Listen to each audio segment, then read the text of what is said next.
Good morning and welcome to yet another Insurance and Pharmaceuticals Subcommittee meeting for this week. I'm very grateful that the members of the committee and the advocates have persevered in our work this week. So thank you all very much. We are only discussing one bill this morning, and we are discussing this bill. There are still some unresolved issues. We want to clearly identify the unresolved issues and look for places where we have maybe consensus is too strong a word, but it's a situation where we can live with the words on the paper. The bill is House Bill 785, Health Insurance Step Therapy or Fail First Protocol revisions. Lisa, you want to speak to the bill and some of the amendments? Sure. So House Bill 785 prohibits carriers, including those that provide prescription drug coverage through a pharmacy benefits manager, from imposing a step therapy or fail first protocol for a prescription drug used to treat a mental disorder or condition as specified in the bill. The bill also requires a carrier or PBM to establish a process for requesting an exception to a step therapy or fail first protocol that is clearly described, easily accessible to the prescriber, and posted on the carrier's or PBM's website. A step therapy exception request must be granted under specified circumstances, and an insured or enrollee may appeal the denial of a step therapy exception. Okay. A carrier or PBM may use an existing step therapy exception process that satisfies the requirements imposed by the bill. The amendments clarify that the exception process only requires documentation if needed, strikes language regarding timeframes for making determinations regarding step therapy exception requests, requires carriers to authorize coverage for a prescription drug when an exception request is granted, authorizes appeals for step therapy exception denials in accordance with specified provisions of law, and specifies that the step therapy exception request process established by the bill does not require coverage for a prescription drug that is not covered by a carrier. And finally, the amendments require a private review agent to make a determination on a request for a step therapy exception or prior authorization of a pharmaceutical service that is submitted electronically in real time as specified in the bill, or within 1 business day after receiving all of the information necessary to make the determination. Okay, thank you, Lisa. So I'm going to do something a little different. I am going to let a representative of the carriers identify their major concerns, their remaining major concerns, and then a representative of the practitioners to do the same thing, just identifying the major concerns. We're not going to discuss them after you say them, because then we're going to go through the bill and you'll say, this is where one of our major concerns is. But I want to start off by just saying what's still foremost in your mind about what you can't live with in the bill. So I think Matt Celentano has volunteered for the carriers. Dana Kaufman, are you the right person to do for the practitioners? Yes. Okay, great. Thanks. All right, Matt, you want to go first? Sure. Thank you, Subcommittee Chair Collison. We appreciate the opportunity to sort of talk through this bill. As we testified, we are certainly comfortable with the Virginia step therapy bill language, and we appreciate being able to work together on the amendments to sort of move this forward. All 5 carriers that operate in Maryland now are also in Virginia. The draft that you guys have, the reprint, is sort of a hybrid of West Virginia, Delaware, and Virginia. Only 3 out of the 5 carriers are in all those states, so we prefer the bill be mirrored off the state where we all operate currently.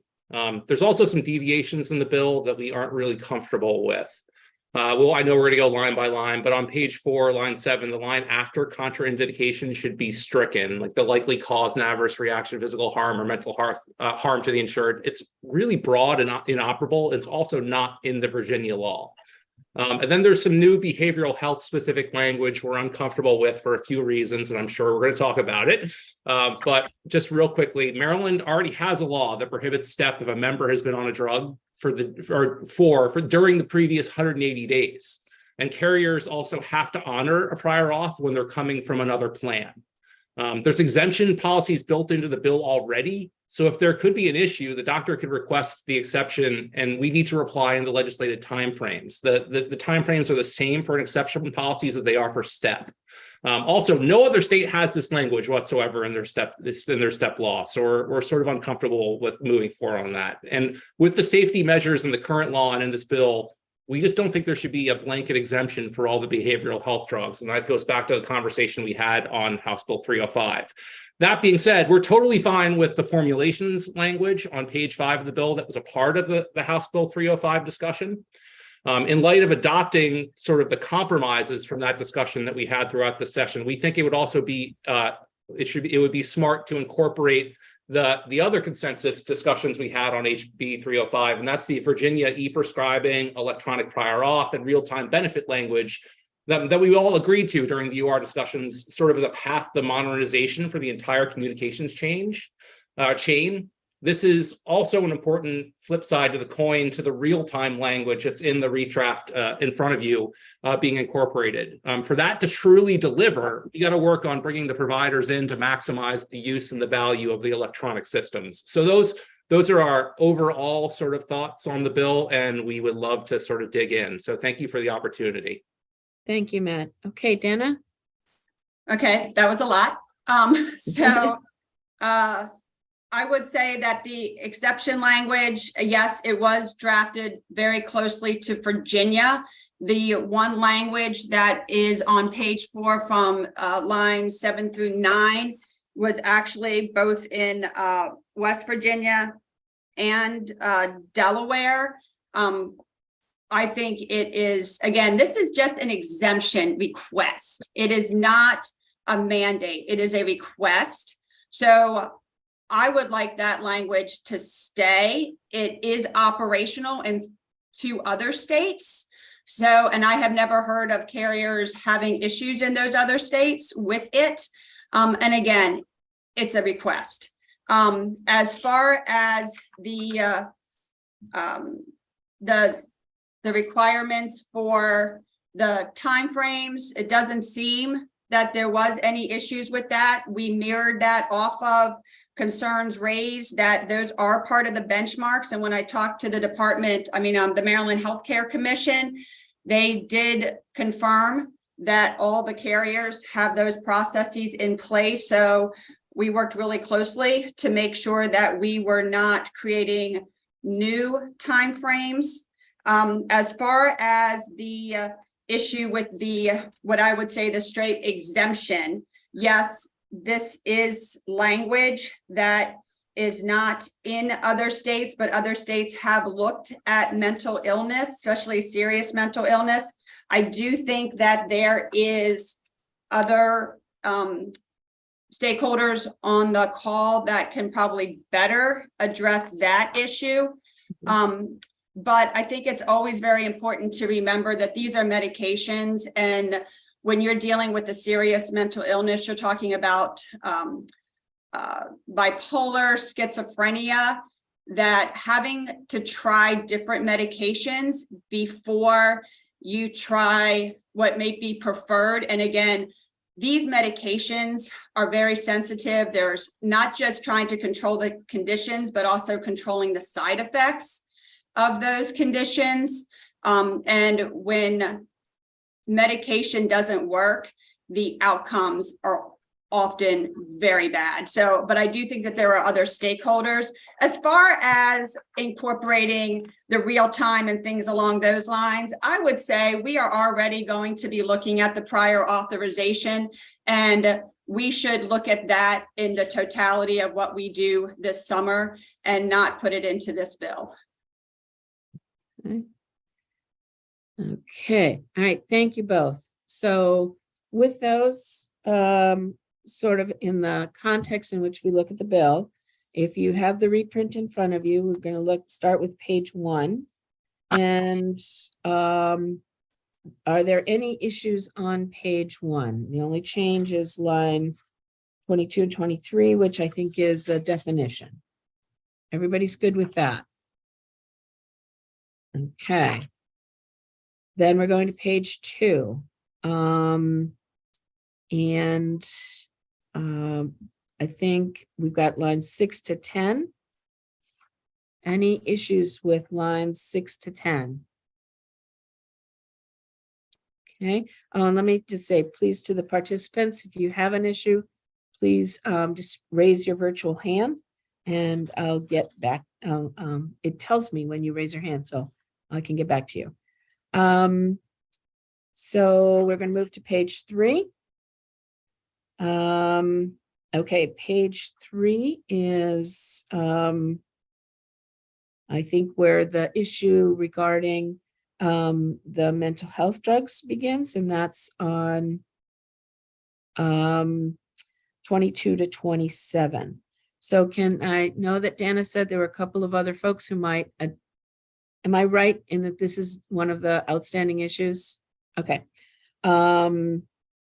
So I think maybe Tommy Tomset, is Ian Seacott here? I don't, oh, Lori's got her hand up. Okay, Lori, you want to speak to lines 22 to 27, please? Thank you, Madam Chair. And yes, I think Ms. Kaufman said it perfectly, that these are the most intrusive meds in existence. They change your brain chemistry. And so while we're talking about, medications in general, these have not only efficacy issues, but side effect issues. And those side effects are very, very severe. So we're talking about Parkinson's-like symptoms. We're talking about liver damage, weight gain, the onset of diabetes, sexual dysfunction, tardive dyskinesia, which is uncontrolled muscle movements, very, very serious side effects. So for prescribers, that balance of trying to get the psychotropic meds that are not only efficacious, but have the least amount of side effects is difficult to do. And we know that if a person is put on a medication that has serious side effects, they will likely not stay on it. And as Ms. Kaufman said, when people do not adhere to psychotropic meds, the downhill slide is very fast and very severe, and their lives are changed forever. So this is something that I think we should consider very, very seriously. And also in terms of the 180-day exemption, these meds are changing all the time. I know very few people who have been on the same medication regimen in terms of psychotropic meds, because things change all the time. Your brain chemistry changes all the time. So I don't think that's a good enough exemption for these. Maybe it's something we could look at limiting to those with serious mental illness rather than the whole spectrum of mental illness. Certainly when you're talking about schizophrenia, a bipolar disorder, those kinds of things, we really don't want to risk folks ending up in the ED in the hospital as a result of going off of meds. So thank you for your time and consideration. Thank you. And Kim Robinson, you want to respond and to also talk to me, talk to the committee about, current practice relative to these drugs. Thank you, Madam Chair. So I don't entirely disagree with Ms. Doyle. I think she actually made one of our key points, which is it's not necessarily finding the space where this makes sense for behavioral health drugs. It's the fact that the way this is written is as broad of a statement as you could. And one of the pieces of feedback I got from my company was, what are those drugs that are seen as the most important, right? So Ms. Doyle just talked about, are we talking about antipsychotics? Are we talking about psychotropic drugs? I think if there could be a narrowing of this, it makes a really big difference from our perspective. But the language as it's presented in the bill is the full kit and caboodle. It goes as far as to say, for something like Prozac, where there is a generic that you can't say, can you just, if you're not allergic, do the generic first. In the expectation that should work for most people. If you don't already know that it doesn't work for you, that is not even a possibility under this particular provision, which is ironically in direct contradiction to the prior auth law. Step therapy is a form of prior auth. The prior auth law says you can do that. This would now come back and take that away. So I think that this is a provision that just needs more work, as opposed to there's no place we can go on this. I just don't think the language that's in the bill is very artfully crafted. And that's really the crux of the concern, is that can we have an actual conversation about it? Because we've never had a conversation about this provision. It's the first time we're talking about the bill. Okay, great. Thank you, Kim. Deb Rifkin. Good morning, or should I say, second stage of last night. So, Right. so I think it's just sort of dovetailing off of what Kim just said. I'd love to have an additional conversation, Tommy and Lori and the rest of you, because when I speak to my folks, behavioral health drugs, where we do a step, the vast majority of time is to ask the provider to have to put their patient on a generic of the same drug. It's not to go from one brand to another.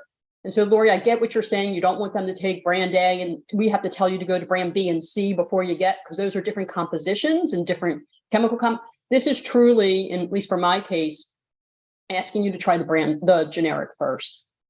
So I don't really understand why that is such an issue, especially in the case that, because we already have a law on the books that says if you've been on the drug any time during the past 180 days, it doesn't have to be continuously, you don't have to do another step. So this would only be for brand new drugs that you've never tried before. And we have all these exception policies in. So if the physician really believes that the individual would have a contraindication of some sort to the generic, they can ask and quickly get answered the fact that, yes, you can try the brand. So I don't understand your point. So if we can talk about that offline and I can learn more about it. Okay, so thank you for your willingness to try to find some common ground on here. I'm going to let Lori okay, so Lori's hand went down, so she's ready to go to work on that. That's all right. exactly what I was going to say. Thank you. Be happy to Thank talk. you.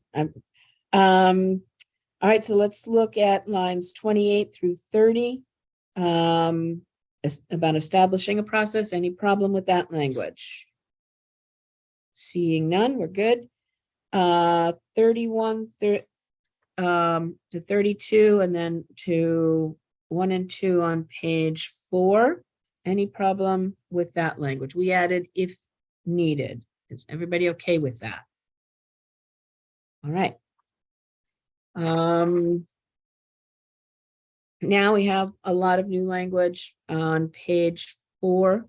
And that's from lines 3 to 24. So let's take it a line at a time. Do we have any issue with line 3? Okay. Any issue with line 4? Lines 5, 6, and what's below it? Okay. Lines and committee, if you have any questions or anything, please raise your hand. Lines 7 through 8. Okay. Now those 7 through 8. Yes, I was going to say, Matt, those are the lines you have concerns about. You want to speak to that for a minute? Thank you. Yes. Our position, we would like on line 7 for it to say, the step therapy drug is contradiction, end of sentence, or will likely cause an adverse reaction, physical harm, or mental harm to the insured or enrollee, is incredibly broad, inoperable, and we don't think really get to anything more than what the carriers are already doing. Okay. Dan, you want to respond? Dan Shattuck, you want to respond to that? Yeah, I think it's just beneficial to have that fleshing out. I mean, there's clear, the providers know what clearly are contraindications for their patient, but, I think to have some extra language to describe other avenues that could be deemed a problem or a concern for the particular patient beyond specific contraindications, I think it's just helpful to have. I hear what they're saying. It doesn't match what other states have necessarily, but I think it's important and a valuable descriptor. But it's so broad, it doesn't mean anything. Dana?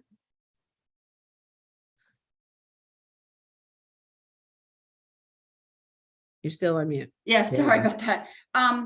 So I will say that, again, that language is word for word from West Virginia and Delaware. And even if it wasn't in Virginia, Matt did say that 3 out of the 5 carriers are in West Virginia and Delaware. Again, I am not privy to any issues with that. And I do think it modifies the contraindicated. And again, it's a request. So that's really what we're trying to get at, is that the step drug would likely cause an adverse reaction. So I personally just don't feel like it is broad. This is the whole purpose of why we need to have the exemption request. And again, just because it wasn't in Virginia doesn't mean we can't make our law better. Okay, great, thanks. Delegate Kaiser. Excuse me, Delegate Kaiser. I would like to support what she just said. Wait, hold I'm on. here. I'm here Okay. now. I'm sorry. I couldn't find the unmute button. Oh, okay. No, I'm going with Delegate Kaiser. Okay, so what I was just hearing the back and forth is one person saying we need this, one person saying too broad, same thing, back and forth, back and forth. But what I'm not hearing of too broad is, then what's the answer? So clearly one side believes it is of value. So why are we not figuring out what the language would be that wasn't too broad? And if I also heard Ms. Kaufman correctly, this is still about the request stage of the different things that you can then ask for this overruling of things. That's not the right word. But again, instead of too broad, what's the answer? Okay, so I'm gonna go to Kim Robinson, who might, Kim, can you respond to that? I can try. Okay. So here's the thing with the way this language is set up, and Dan is right. It is in the other 2 states. Here's a little bit of a perspective on what that looks like. Contraindicated is clear, right? If Kim has an allergy and we know that, you say that, obviously that's an exception. If you're going to say she's likely to, that's when we get pushed into all the extra documentation. It becomes an opinion debate. For that reason, granted, we deal with it, but I think that if you look at the next bullet point where it talks about the clinical characteristics, I think, again, that lends itself to prompting more specificity, less backed up opinion. Certainly, you could keep the likely to. It's going to require the provider to really flesh that out in a different way. That I think the second bullet is really aimed towards. It has more specific language. I think it frankly gets to that same concept, despite not using the term adverse reaction. Whereas if you're focused exclusively on people who have an actual contraindication, having that as a discrete bullet point has been helpful and in that way more clear. So, I'm not going to speak. There are 2 of my competitors on the call who are the ones who I think are most affected by needing to make the change, because this is brand new language to them. But that's just some perspective on it, and why we just think one is more clear and has been a more effective approach with specificity. Okay, Delegate Tavares. I just want to make sure I'm in the right place to be understanding the conversation. Page 5.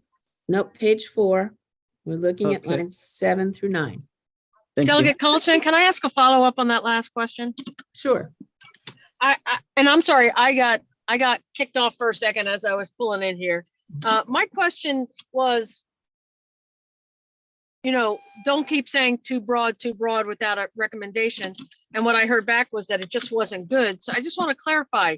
You just don't think there's any way to say that? I mean, it was like a 2-minute answer to is there an answer to way to fix it? So Delegate Kaiser, I think it says it. It's talking about someone who's going to have an adverse reaction. The suggested change is to say the person is going to have an adverse reaction, as opposed to conjecture without specificity. Again, if you look at the language below, it talks about clinical characteristics. That's a much more specific phrase. Perhaps something like that makes it more specific to talk about, to require upfront that you're going to identify what is leading to that belief. the language as drafted just happens to be a little bit open. That's exactly the point. And that was why the change was to take out the more open language and stick with the specific language. Okay, I'm gonna go Okay. to, okay. I'm gonna throw this out there before I go to Tommy, but just if it were the step therapy drug is contraindicated, or the provider has evidence that it will likely cause adverse reaction, physical harm, or mental harm to the insured or enrollee, does that make it less broad? It does to my mind. And certainly I will ask that question back to my folks as soon as we get off this call. Okay, Dana, you want to respond to that specifically? Yeah, because if you look at lines 5 through 6, all of this is qualified as based on the professional judgment of the prescriber. So that already kind of answers your point, Delegate Cullison. And if the prescriber says that it's likely to cause an adverse reaction, they would still need to document it at the request of the carrier. So honestly, I kind of feel like we're arguing about something that is still in the hands of the carriers, because it has to be based on the professional judgment, and supporting documentation can be provided. So if there is an issue or the carrier questions it, then they can ask for documentation to say why it's likely to cause an adverse reaction, physical harm, or mental harm. Okay, but wouldn't you meet that goal just by stopping at contraindicated? I mean, Well- because the doctor would say it's contraindicated for this patient. Right, but then on the flip side, if it's contraindicated, that could be allergy or something along those lines. Right. I think it's a modifier. I don't see. Couldn't it be these To a other certain things? extent, I think we're having this discussion, but at the same time, can the carrier say that this language has been problematic in West Virginia and Delaware? Okay, I hear you. All right, Tommy, Thank want to you, speak Madam to Chair. this?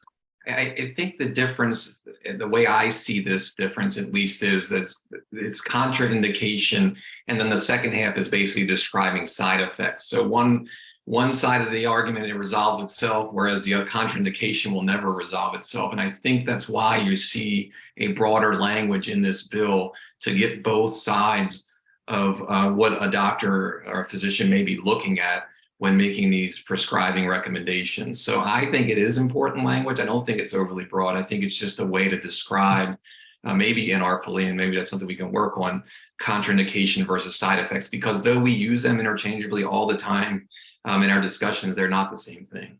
Okay, great, thanks. Deb Rifkin.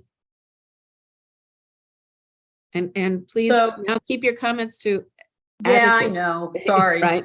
Okay, We're one of the carriers that are not in the other states. So for us, we already comply with Virginia. Our forms are consistent with Virginia. It's worked well in Virginia. And we stop at saying it's contraindicated. And that's enough to go to me, Tommy, to even talk about side effects and everything else. That gives you the opportunity. There's a problem with the drug.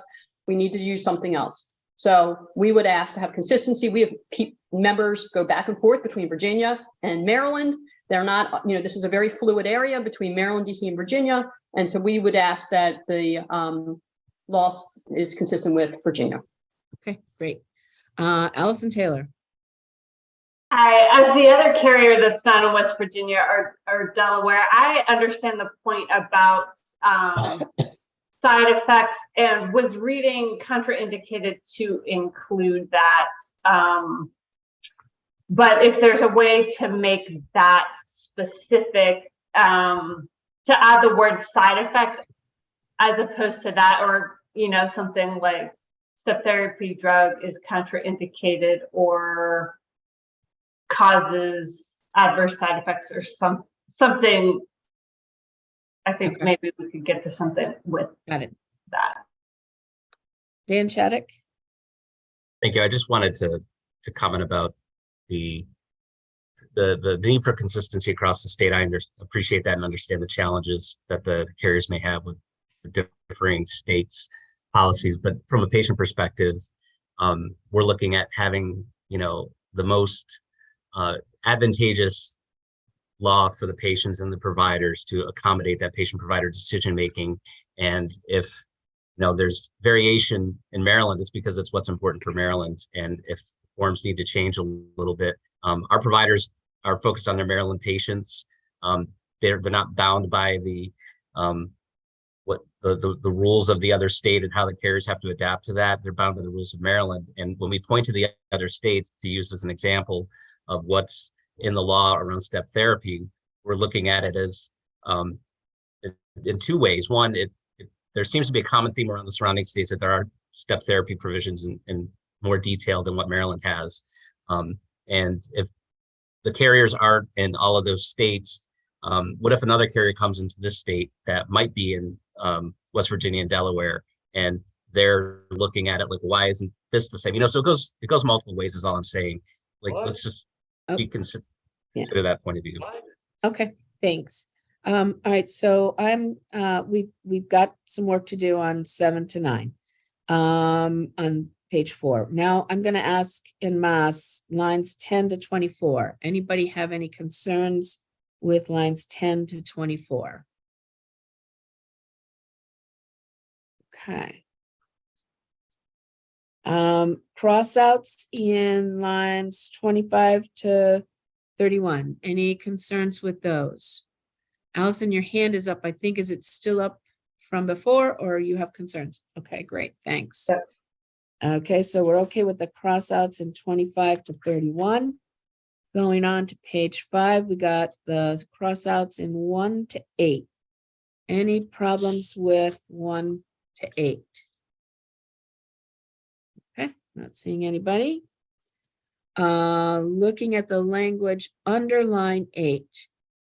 This is language we added, I believe. So any issues with 3 and 4 under line 8?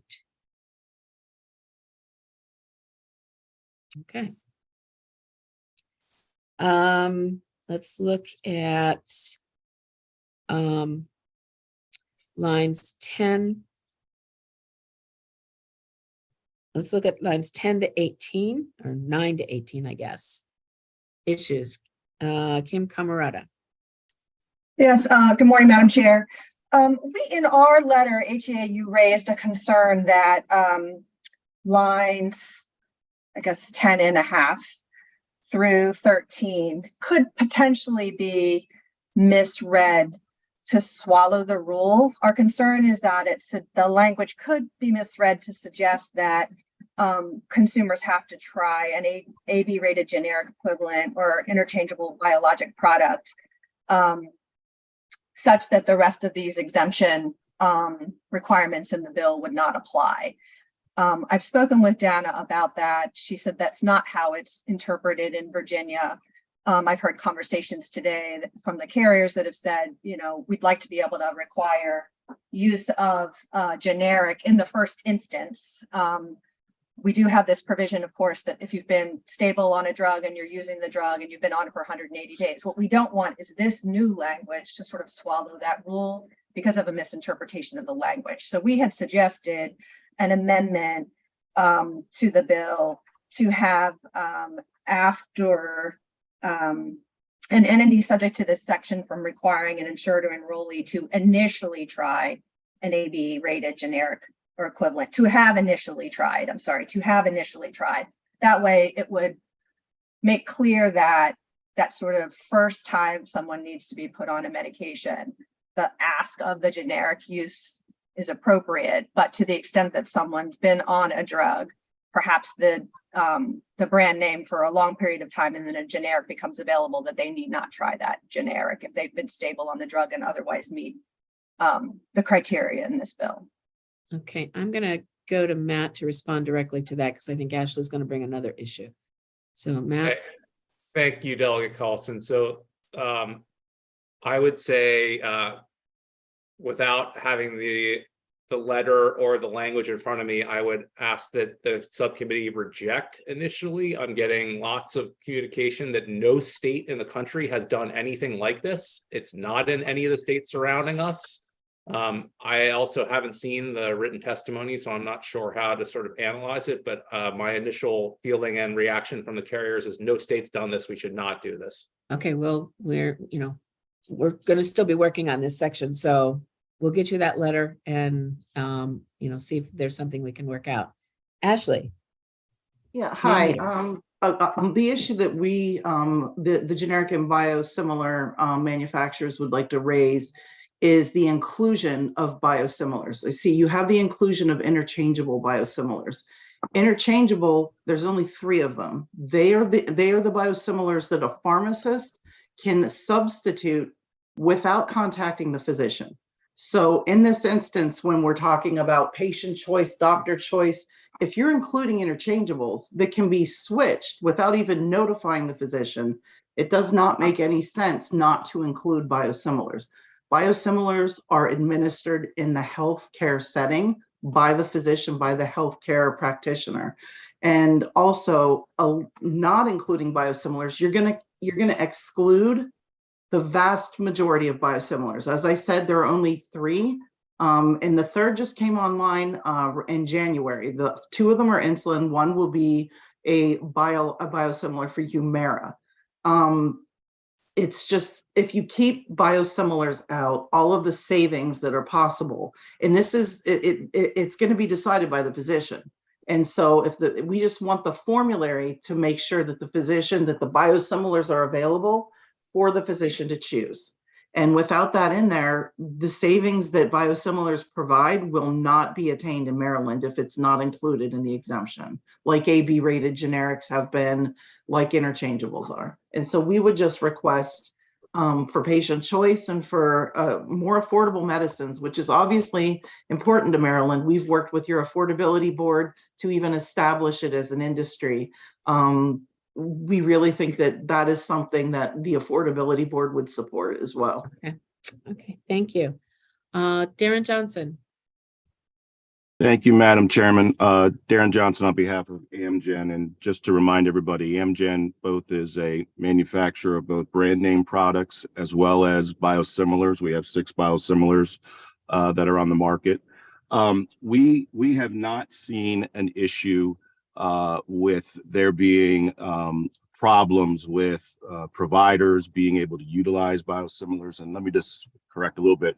There are 40 biosimilars that have been approved by the FDA on the market.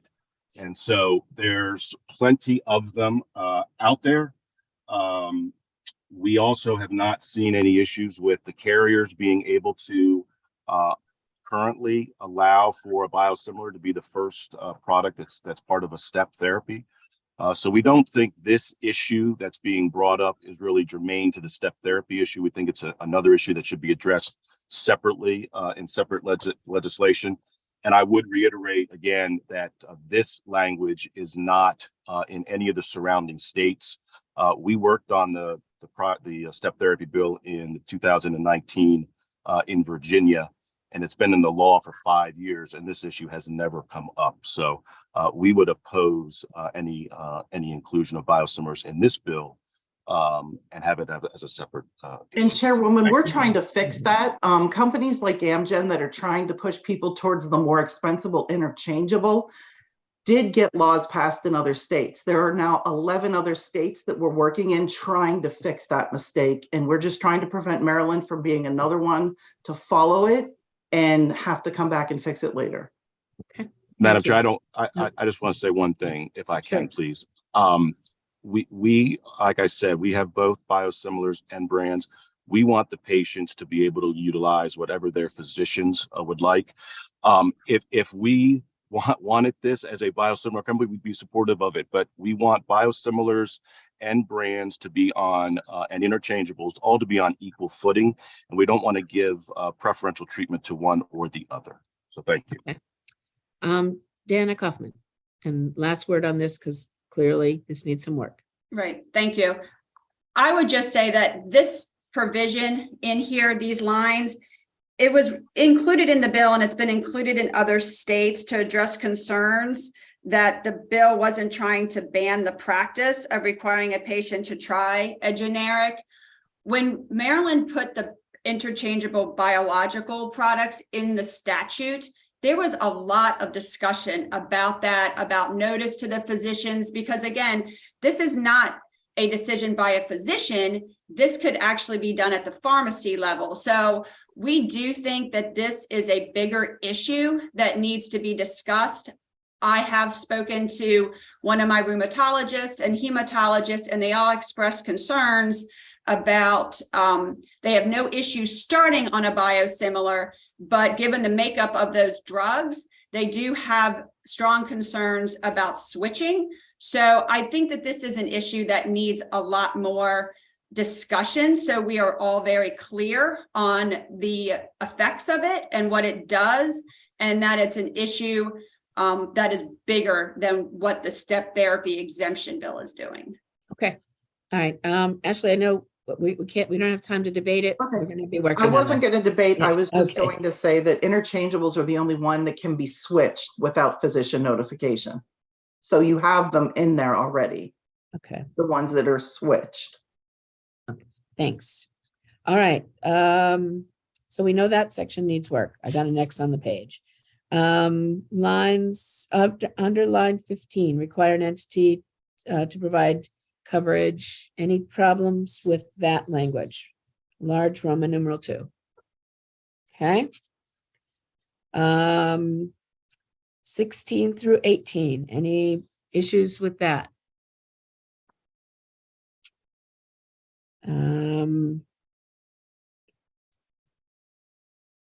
Let's see. I think if we look down at G1 and it goes on to the next page, any problem with that? Not seeing any. Okay.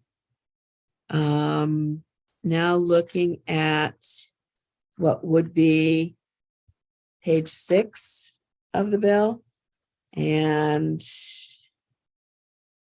I'm looking at the top. Any problems with the top language? No. All right. And then we've added except as provided in paragraph 4. Is that language good? Matt has his hand raised. Matt, thank you, Lisa. So thank you, Delegate Collison. Thank you, Lisa. We've gotten to the portion of the bill where I spoke about it a little bit earlier. That these are all the discussions that were consensus decisions from the House Bill 305 back and forth. And these are consensus agreements that we all came to after a bunch of discussion. I'm happy these are in the bill.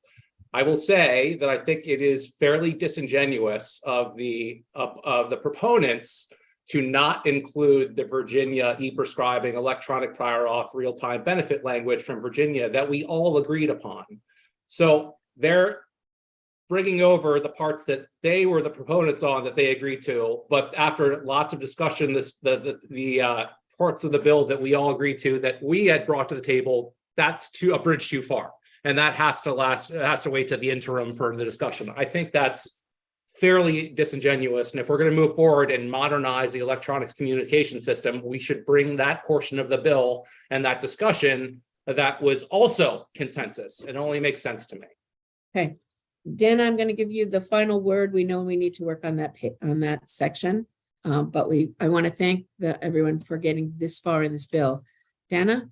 Sure. So I don't think it was disingenuous, and that's frankly a little offensive.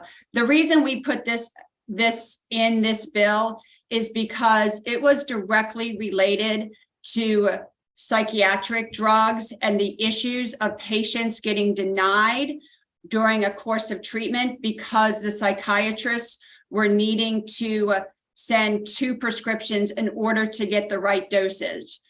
When I knew that the prior auth bill was not going to pass, I thought it would be a real shame for the psychiatric patients to lose this clarification, which was why I asked for it to be put in this bill.